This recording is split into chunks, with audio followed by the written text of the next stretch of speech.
বিসমিল্লাহির রহমানির রহিম গাইস, আসসালামু আলাইকুম। সবাইকে শুভেচ্ছা জানিয়ে শুরু করছি আজকে আমাদের অষ্টম শ্রেণীর স্কলারশিপ এক্সামিনেশন এর জন্য ইংরেজি সাজেশনের 13 নং কোশ্চেন 13 নং প্রশ্নে যে প্রশ্নটি থাকবে সেটি হলো punctuation and capitalization. Punctuation and capitalization ষষ্ঠ থেকে দশম শ্রেণীর সকল শিক্ষার্থীদের আছে। সব শিক্ষার্থীরাই এই জিনিসটাকে তোমরা অনুসরণ করতে পারবে।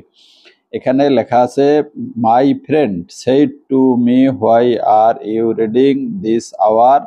ইট is time for prayer. Let us go out for a walk after saying prayer. এই জায়গাটার মধ্যে, এই প্যাসেজটির মধ্যে কোথাও কোনো দাড়ি, কমা, ফুল স্টপ, প্রশ্নবোধক চিহ্ন, ইনভার্টেড কমা কিছুই নাই, সব স্মল লেটারে লেখা আছে। এখন এইটাকে আমাদের কি করতে হবে? প্রথমে পাঞ্চুয়েশন এবং ক্যাপিটালাইজেশন, বড় হাতের অক্ষর এবং বিরাম চিহ্নগুলি বসাতে হবে। বিভিন্ন ধরনের চিহ্নগুলি আমরা এখানে মার্কসগুলি ব্যবহার করব।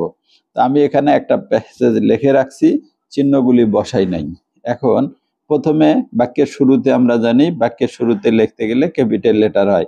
এই যে মাই, এমটা ছোট ছিল, আমি এখানে বড় হাতের লিখে রাখছি। তাহলে মাই এটা হলো ক্যাপিটাল লেটার, এমটা বড় হাতের। মাই ফ্রেন্ড সেড টু মি, এই যে এখানে এসে একটা কমা বসবে, আর এখান থেকে শুরু হবে inverted comma.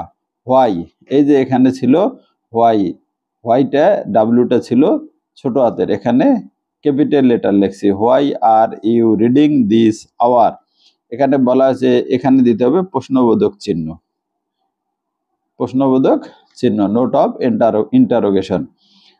It is time for prayer, এই যে এখানে হবে full stop.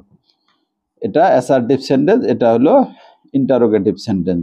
Late us go out for a walk after saying prayer, নামাজের পরে আমরা একটু হাঁটতে যাই, এখানে ফুল স্টপ। এই যে আমি শুরুতে এখানে ইনভার্টেড কমা দিয়ে শুরু করছি, এখন ইনভার্টেড কমাটা ক্লোজ করে দেব। এখানে আমরা এই প্যাসেজটিতে কয়টা চিহ্ন ব্যবহার করলাম? একটা, দুইটা, তিনটা, চারটা, পাঁচটা, ছয়টা।